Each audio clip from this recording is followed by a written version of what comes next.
रामेश्वर चौरसिया भाजपा के दिग्गज नेता हैं। वे 4 बार विधायक रहे हैं और उत्तर प्रदेश के प्रभारी भी रहे हैं। भाजपा के नेशनल स्पोक्समैन यानी राष्ट्रीय प्रवक्ता भी रहे हैं। और उनसे फोर्थ व्यूज ये जानना चाह रहा है कि आप जो दावा बीजेपी कर रही है कि बिहार, झारखंड, केंद्र में भाजपा की सरकार बन जाएगी, इंडी सरकार, गठबंधन जो है वो कहीं नहीं है, तो आप कैसे दावा कर सकते हैं कि इंडी गठबंधन कहीं नहीं है? तो पूरा राजनीतिक परिदृश्य पर देश और प्रदेश की यानी भारत की राजनीति और बिहार की राजनीति पर उनसे कुछ बातचीत की गई और वे बता रहे हैं, रणनीति बता रहे हैं कि भाजपा क्यों भारी पड़ रही है, उसकी राजनीति क्या है, उसकी रणनीति क्या है, उसकी पॉलिटिक्स क्या है। तो इस एपिसोड में हम आपको बता रहे हैं रामेश्वर चौरसिया से बातचीत के सिलसिले में कि भाजपा कैसे मजबूत है और इंडी गठबंधन कैसे कमजोर है, बिहार में भी और देश में भी। तो आप सुनिए पूरी बात कि रामेश्वर चौरसिया क्या क्या बता रहे हैं। वैसे तकनीकी तौर पर वे लोजपा के नेता हैं, क्योंकि पिछला विधानसभा 2020 के चुनाव में वे लोजपा के प्रत्याशी रहे हैं, लेकिन मूलतः वो भाजपाई थे, भाजपाई हैं और भाजपा से ही वे फिर चुनाव लड़ेंगे ऐसी अपेक्षा की जा रही है। भाजपा ने भी उनको पार्टी से नहीं निकाला था। ये और बात थी कि मोदी के हनुमान चिराग पासवान लेकर आगे बढ़े थे और उन्हीं की पार्टी से ये विधानसभा का चुनाव लड़े थे। नतीजा आप जानते हैं कि नीतीश कुमार की कितनी फजीयत हुई, उनको पटकनी मिली। तो आप सुनिए पूरी बात कि रामेश्वर चौरसिया क्या बता रहे हैं, भाजपा क्यों मजबूत है और कैसे आप कह सकते हैं कि बिहार में, झारखंड में और फिर केंद्र में भी 2024 की में जो चुनाव होगा लोकसभा का, उसमें सरकार बना लेंगे। तो सुनिए पूरी बात रामेश्वर चौरसिया से।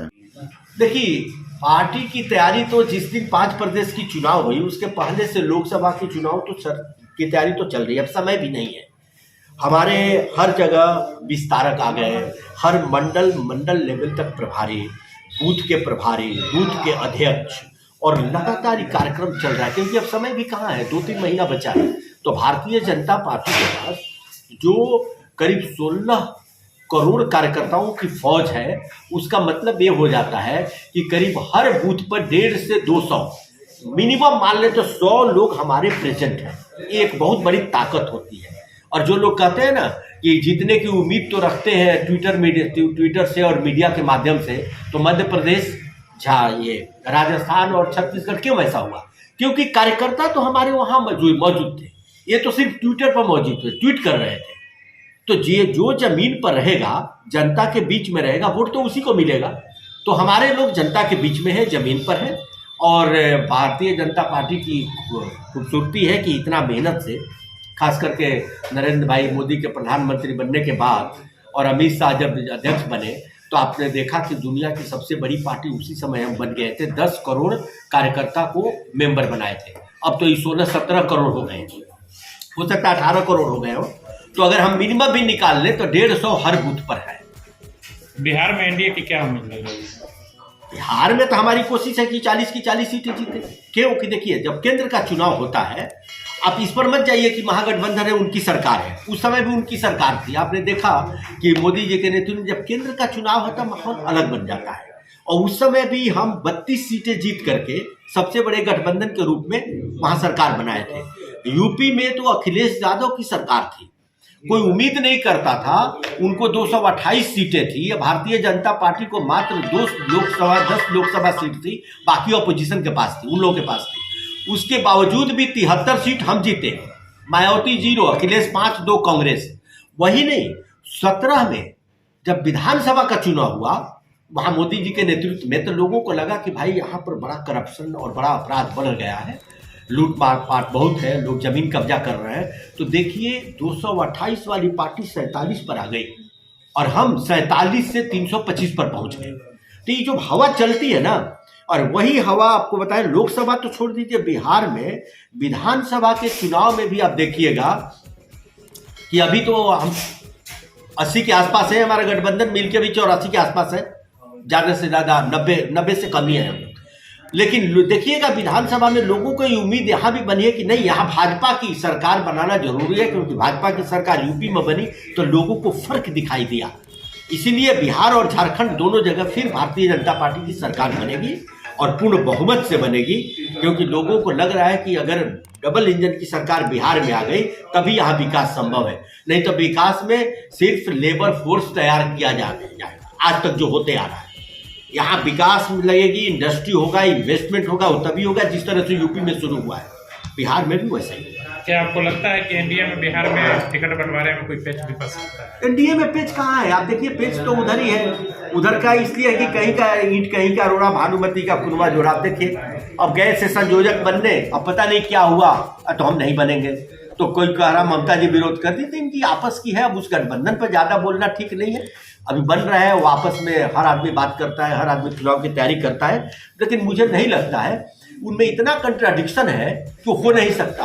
देखिए कहीं कहीं कांग्रेस जीरो है, तो पार्टियां कैसे कांग्रेस को मानेगी? अब ममता जी कह रही है कांग्रेस की वहाँ कोई औकात ही नहीं है, अखिलेश मानने को तैयार ही नहीं है। यहाँ भी कांग्रेस को ज़्यादा सीटें मिलने की उम्मीद थी, वो महागठबंधन देगा नहीं, तो उनकी समस्या है। लेकिन भारतीय जनता पार्टी के गठबंधन में तो कोई समस्या है नहीं एनडीए में, वो तो ऑलरेडी फिक्स है, आपको पता ही है। एक तो इधर या उधर, यहाँ नहीं ना कि हमको 17 चाहिए तो 18 चाहिए या 20 चाहिए, एक इधर या उधर, तो पहले से ऑलरेडी फिक्स हुआ है। देखिए लोकसभा चुनाव के साथ साथ बिहार की लोगों की उम्मीदें बिहार पर भी टिकी हुई है। लोग ये समझ रहे हैं कि देखिए मोदी जी की जो गारंटी है, पहले देखिए 3 चीज तो आप देख लीजिए मोदी जी का जो सुशासन चल रहा है। एक तो जो गरीबों के लिए आवास दिए जा रहे हैं, अगर बिहार में भी हमारी सरकार होती तो हम 30-40 लाख को दे चुके होते। लोग देख रहे हैं कि यूपी में सरकार बनने के बाद 60 लाख लोगों को घर बना करके दे दिया गया। अब बिहार में वो योजना अगर हमारी सरकार रहती मतलब आप कहना चाह रहे हैं कि यहाँ नीतीश कुमार लागू नहीं कर रहे हैं? नहीं, कहीं भी जो भी अपोजिशन की सरकार हो क्यों लागू करेगी? उनको लगता है कि नाम मोदी जी का हो रहा है, हम क्यों लागू करें, जो कि ये गलत है, करना नहीं चाहिए। दूसरा, जो स्वास्थ्य के लिए उन्होंने किया है 5 लाख तक, उसका असर लोगों में दिख रहा है, ये भी एक गारंटी है। तीसरा, अब आप कल्याणकारी योजनाओं की बात कर रहे हैं, तो कल्याणकारी योजनाएं भी इनके राज्य में जो चल रही है, जैसे कोविड के बाद जो शुरू हुआ, कोविड के बाद शुरू हुआ तो 5 किलो राशन जो दिया जा रहा है मुफ्त में हर व्यक्ति को, हर परिवार को, हर व्यक्ति को, वो 5 साल तक बढ़ गया। दूसरा, जो किसानों को खाद बीज खरीदना होता तो किसान कितना परेशान रहता था, जो 6,00,000 मिल रहा है प्रति किसान को, वो भी उसके लिए एक संबल है, काम कर रहा है। और उसको हो सकता है आगे और बढ़ाने की भी योजना चल रही है, शायद महिला जो किसान हैं खुद वो किसानी करती हैं तो उनको आगे, तो इस तरह की जो योजनाएं हैं, तो यहाँ के लोगों को लग रहा है कि अगर मोदी जी की सरकार यहाँ भी भाजपा की होती, योजना का लाभ हमें मिलता, जो नहीं मिल रहा है। अब बताइए यहाँ इंडस्ट्री चालू नहीं हो रही, इंडस्ट्री के लिए कोई आएगा तो जमीन की व्यवस्था तो आपको करनी पड़ेगी, जैसे उत्तर प्रदेश में योगी सरकार कर रही है। इसलिए मैं बोला कि लोग देख रहे हैं कि यूपी में सरकार बनने के बाद कितना विकास हुआ, गुंडागर्दी समाप्त हुआ, इसीलिए यहाँ भी लोगों को उम्मीद है।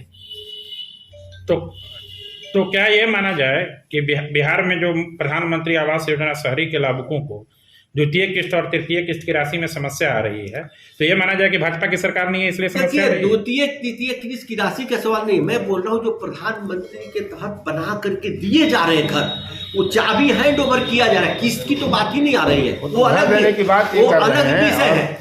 वो जो घर बना शहरी आवास योजना अलग है, वो अलग है, जो बना करके हमने दे दिया ना वो।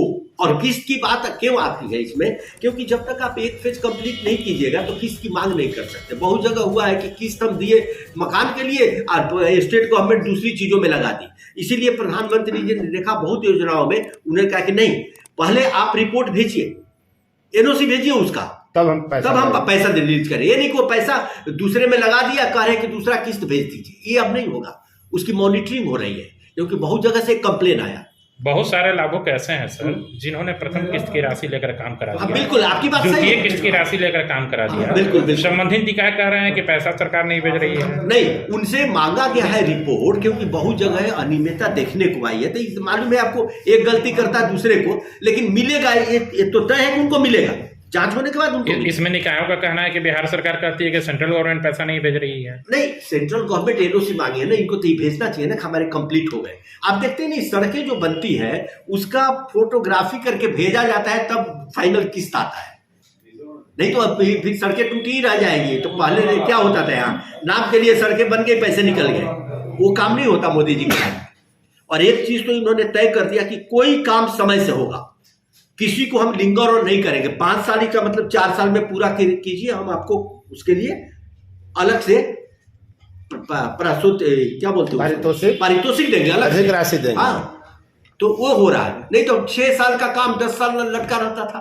अब देखा नहीं पूरा। तो समस्या तो झेल रहे हैं गरीब और आवास विहीन। नहीं, उनके लिए कोई समस्या नहीं होगी, वो ठीक हो जाएगा, जैसे रिपोर्ट सरकार भेजेगी ठीक हो जाएगा। राजनीति नहीं करनी चाहिए सब चीजों में। फोर्थ व्यूज, चौथा विचार, बाकी ठीक है।